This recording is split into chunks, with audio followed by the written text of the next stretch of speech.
Sean bienvenidos a una nueva clase de urología. Mi nombre es Delcia Crismara Cruz Rodríguez, soy estudiante de cuarto año de medicina y en esta ocasión estaremos abordando las indicaciones del hilo urodinámico en pacientes con hiperplasia prostática benigna, dirigido por el Dr. René Morales.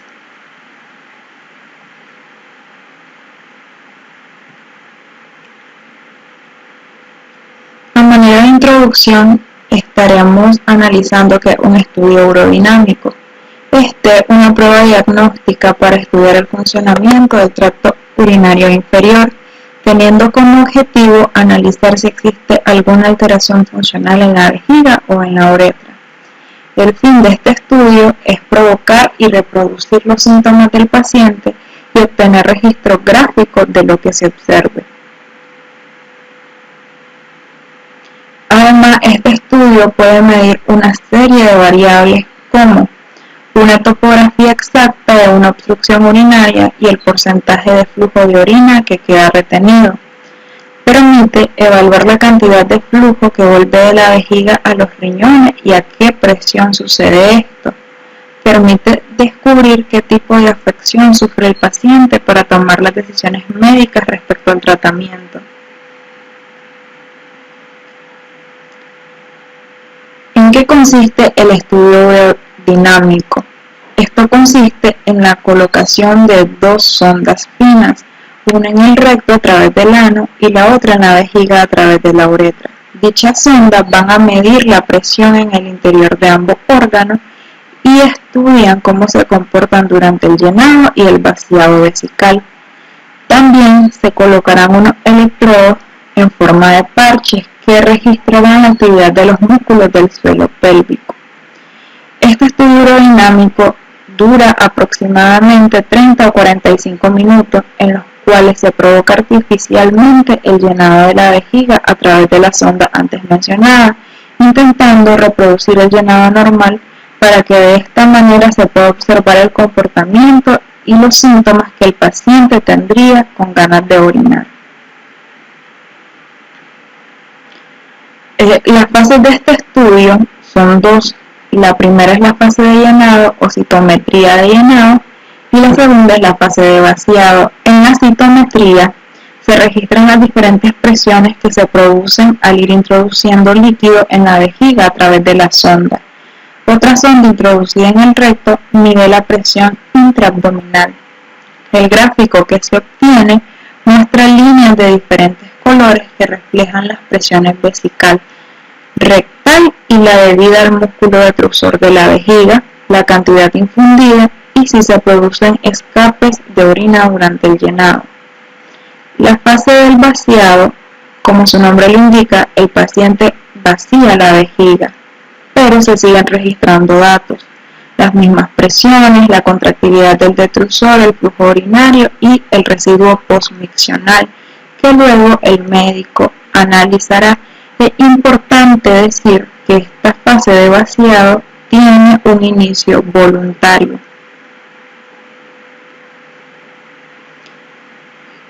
Repasando un poco, vamos a ver qué es la hiperplasia prostática benigna. Es el crecimiento benigno de la glándula prostática. La hiperplasia prostática benigna es el proceso clínico que provoca la mayoría de los síntomas urinarios en el varón adulto. Esta provoca una obstrucción a nivel de la uretra, es decir, a nivel del conducto de la orina, que causa una dificultad creciente para vaciar la orina que se encuentra almacenada en la vejiga. Entonces, ¿cuándo está indicado este estudio en pacientes con hiperplasia prostática benigna?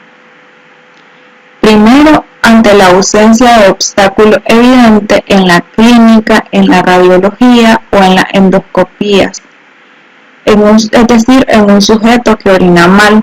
Entonces podremos diferenciar un síndrome obstructivo genuino. Entre ellos podemos decir una fuerte presión de la vejiga urinaria o un flujo débil. La segunda instancia donde estaría indicado sería cuando existan síntomas inusuales, como la preeminencia de los signos irritativos. Como ejemplo podríamos mencionar la poliaquiuria y la urgencia. Estos van a estar sobre el obstructivo en ausencia de infección del tracto urinario y trastornos neurológicos. Ahora, el abordaje diagnóstico en pacientes con síntomas sugestivos de prostatismo. Para iniciar vamos a hablar un poco sobre qué es el prostatismo.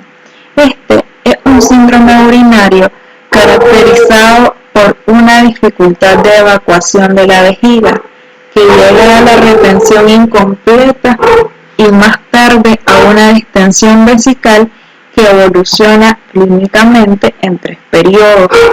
Estos periodos son los siguientes: los trastornos premonitores. Aquí se dice que aún con alguna dificultad, la vejiga logra evacuar totalmente su contenido. Ese esfuerzo se traducirá en una disuria acompañada de retardo en la aparición del chorro. Este caerá verticalmente por pérdida de fuerza. También está aquí la poliaquiuria, que es más marcada en la noche que en el día. El estado permanente de la congestión vesical produce deseo imperioso de orinar y dolor al principio y al final de la micción. El segundo periodo es el de retención incompleta sin distensión. Aquí la musculatura vesical fatigada no consigue evacuar todo su contenido, quedando un residuo permanente que aumenta progresivamente.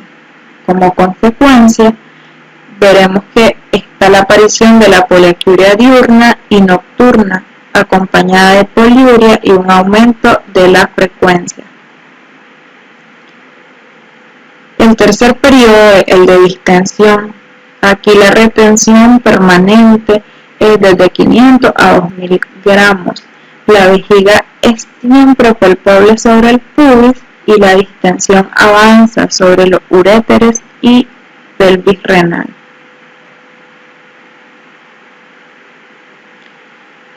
¿Qué exámenes indicaríamos ante esto?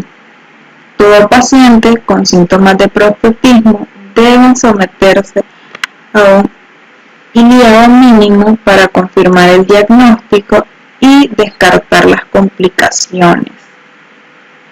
¿Cómo se hace esto? Se hace siguiendo una serie de pasos. Primero, la evaluación mínima, luego tendremos las exploraciones optativas.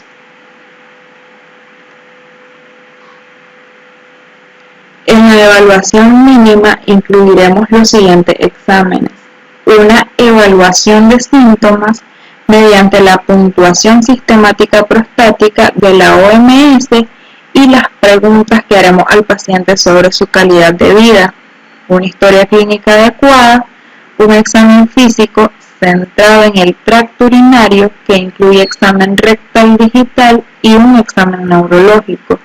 También un análisis de orina que consiste en una tira reactiva o un examen microscópico del sedimento urinario y la medición del nivel de creatinina sérica.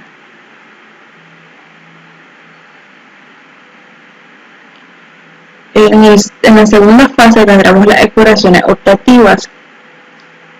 Esto se hace a la vista de los resultados de una valoración mínima que el médico decide si realizará otras exploraciones, y estos exámenes son la imagenología, la ecografía es el examen de elección en este caso, ya que este examen permite precisar 4 elementos importantes, como lo son el volumen prostático, el volumen del residuo, el estado de la vejiga y del tracto urinario superior. Y por último, la presencia de patologías asociadas como tumores, litiasis u otras. También dentro de las exploraciones optativas se encuentra el PSA, la determinación del nivel sérico de antígeno prostático específico en búsqueda de cáncer de próstata. Esto es considerado opcional, ya que no tiene sentido hacerlo de forma rutinaria en pacientes con hiperplasia prostática benigna. Otro de los exámenes sería la flujometría. El comité de consenso recomienda la medición de la diuresis durante la evolución inicial y durante el seguimiento del tratamiento. Otra prueba sería la evaluación del volumen prostático.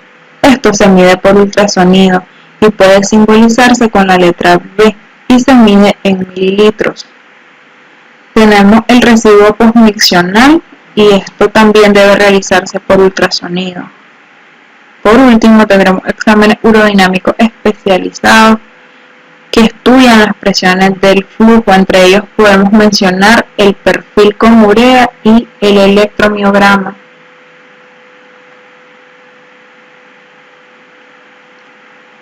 Y para ir finalizando, vamos a hablar sobre el diagnóstico diferencial. Los signos de prostatismo coinciden con la presencia de hiperplasia prostática benigna que se observa al tacto rectal como una masa prostática blanda, elástica y de consistencia uniforme, siendo el resto del examen, en particular el examen neurológico, normal y el paciente sin antecedentes particulares a nivel neurológico. Cabe señalar que tiene que ser un paciente mayor de 50 años.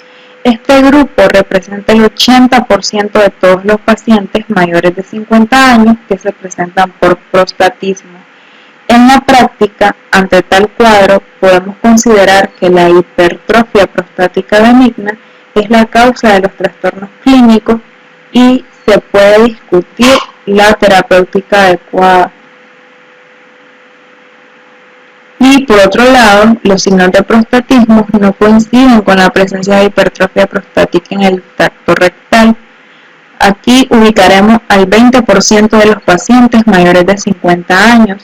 La experiencia muestra que el 60% de este grupo todavía tiene una obstrucción. El 40% restante tiene otra etiología responsable de sus síntomas.